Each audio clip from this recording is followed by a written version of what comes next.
Welcome back, dear viewers, and you are still watching Cairo Local Time. And in this segment of our program, we will talk about the role of youths and women in sustainable development and how can we empower them at this stage. And today we are joined by Dr. Nadia Shafie, human resources expert. Good afternoon. Good afternoon, Shireen. So, Dr. Nadia, of course, sustainable development is a very important issue, and all the country is doing its best to achieve this development. Tell me more about women and youths and how can we engage them in this process? Let me first reflect on what do you mean by sustainable development. We say sustainable development is the 3P: people, planet, and profit. Yes. So we say that it's very good that we do business, but we need to do a good business.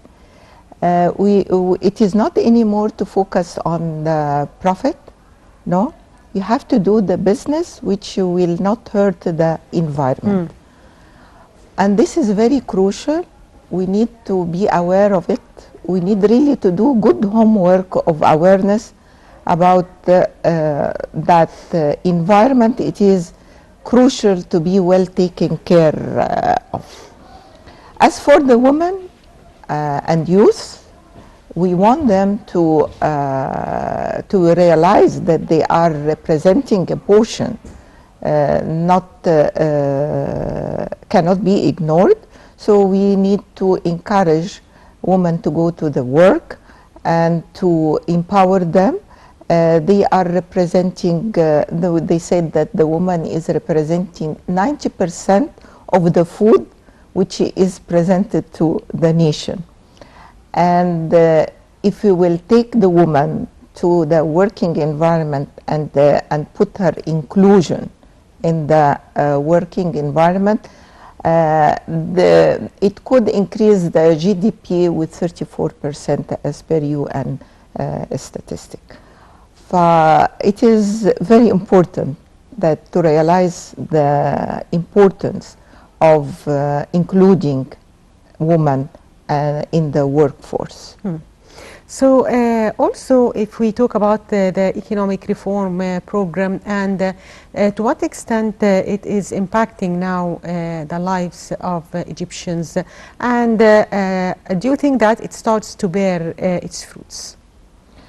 Economic reform has started with the first initiative, which is currency devaluation. We lost 50% of the value of the currency, and this was a very courageous decision, should have been taking place since a quite long time. We have revisited taxes, which again it is a complementary to reform. We have visited sales taxes, and we have revisited the withholding taxes. So the tax reformation has been revisited. This is part of the economic reform. We are not doing this just to make people suffer. No, it is for the whole nation.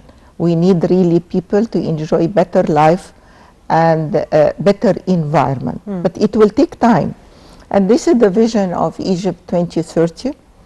And a part of that, the woman empowerment and the youth empowerment. So also many social protection initiatives were launched recently. How did those initiatives manage to reduce poverty levels and improve the living standards of Egyptians? Actually, we are very happy now that people, they realize that there is something called decent life. And it is not anymore that you live in order to feed yourself and full stop. No, you are a human being. You need to have the decent life. And this is a very productive awareness when our president has started revisiting the people in the urban area. And we are renovating a good number of villages. They were under the poverty line. and there are a lot of initiatives for women in order to improve and develop and raise the living standards. Now people, they are ambitious. Yes. So sustainable development, as you said, is all about the three P's: people, profit, and planet. How does the Egyptian Sustainable Development Vision 2030 cover these areas? That's very nice. Let me take the people. We have a lot of initiative. We are taking care of the education. We are taking care of the health. We are having a very good initiative for the youth. Now we have raised the awareness of leadership and second, and the PLP initiative.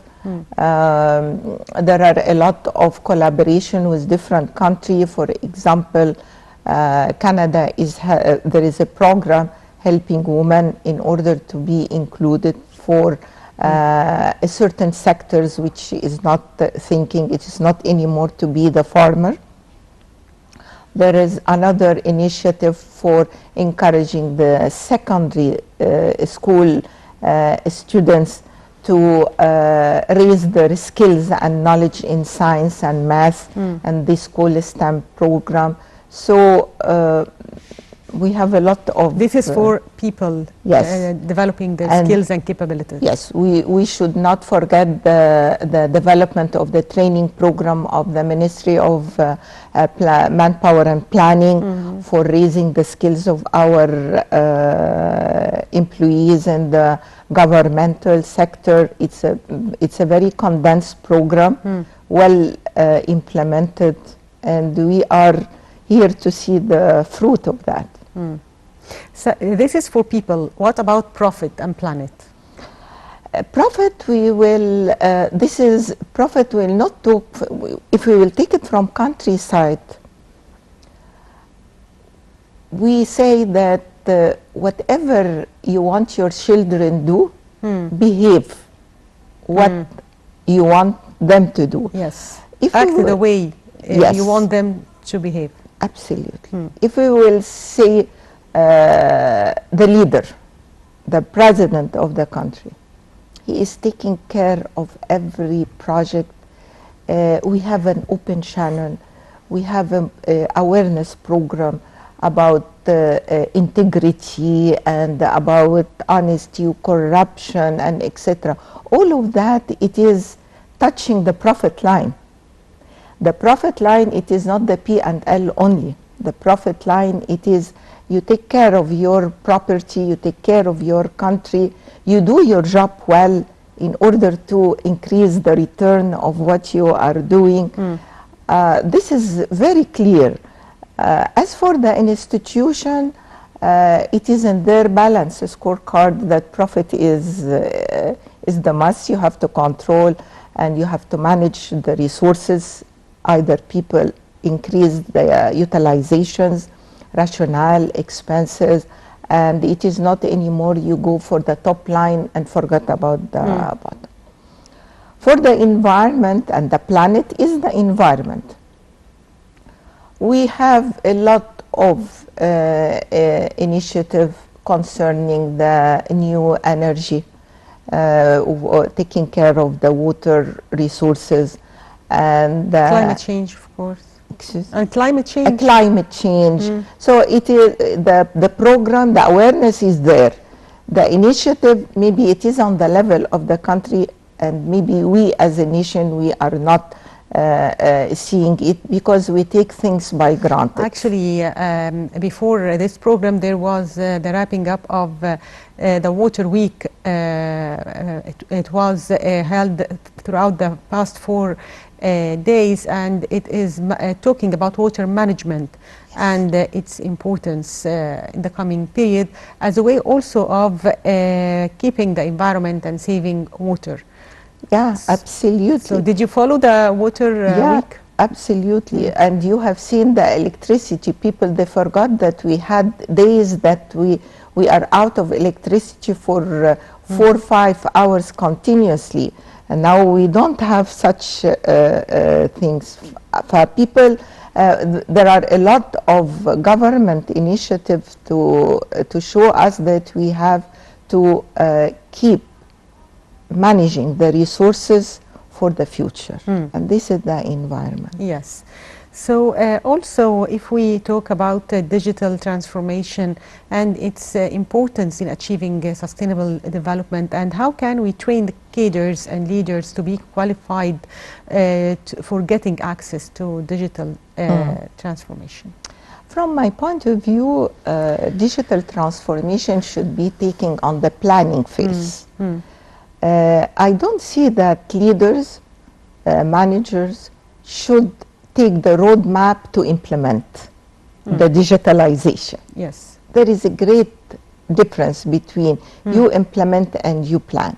Yes. So I see that leaders should put the roadmap of digitalization Yes. upon the circumstance and environment of each institution, of each constitution.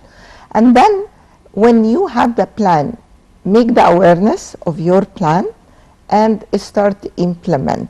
But don't take the ready-made roadmap of digitalization and it needs really a planning phase, awareness phase, integration, and then the last thing is the implementation. Yes. And this is very crucial for sustainable development, technology. Yes.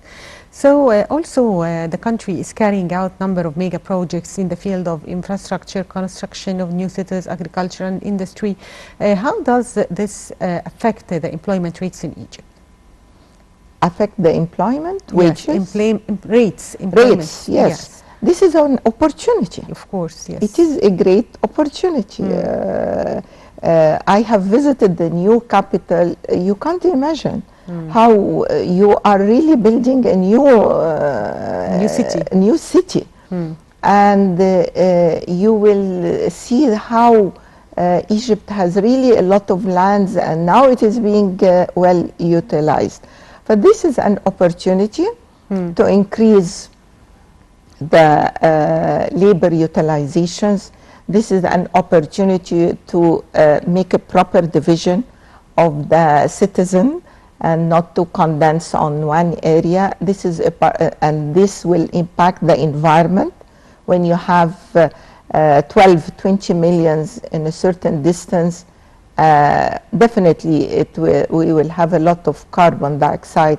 Then when we divide the number and we'll go to outsider, so it is a sort of under sustainable development. Also, if we talk about the challenges that still face development of our human resources, in your opinion, what are these challenges? The challenges of we talked a lot, but we have to focus on utilizing capabilities. In the right way. In the right way.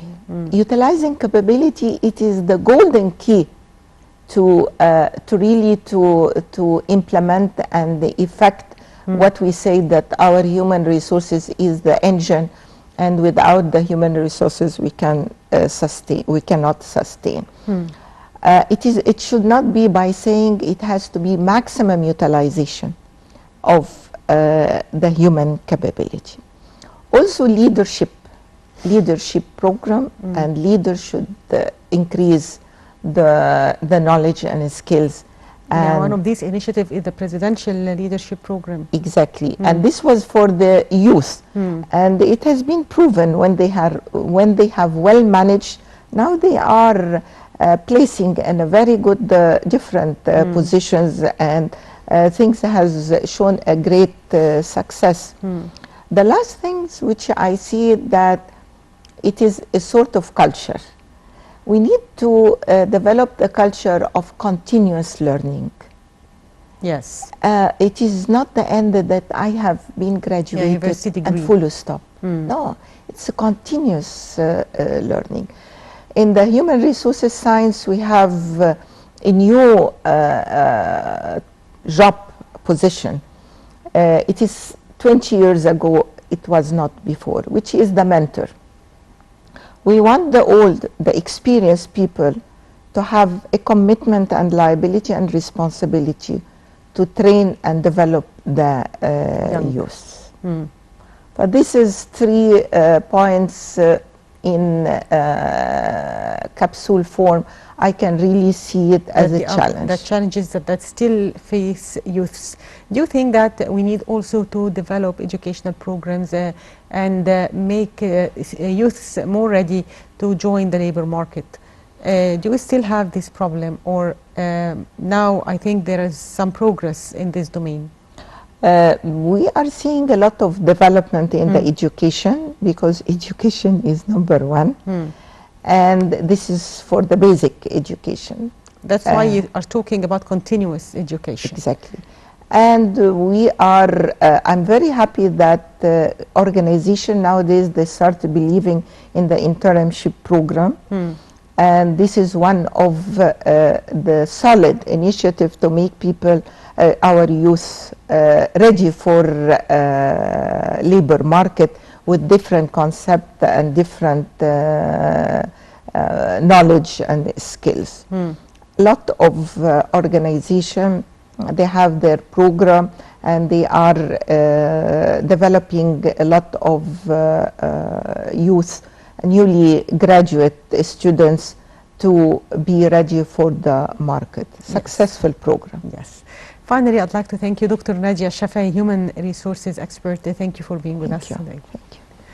And by that, dear viewers, we come to the end of today's edition of Cairo Local Time. Thank you for watching.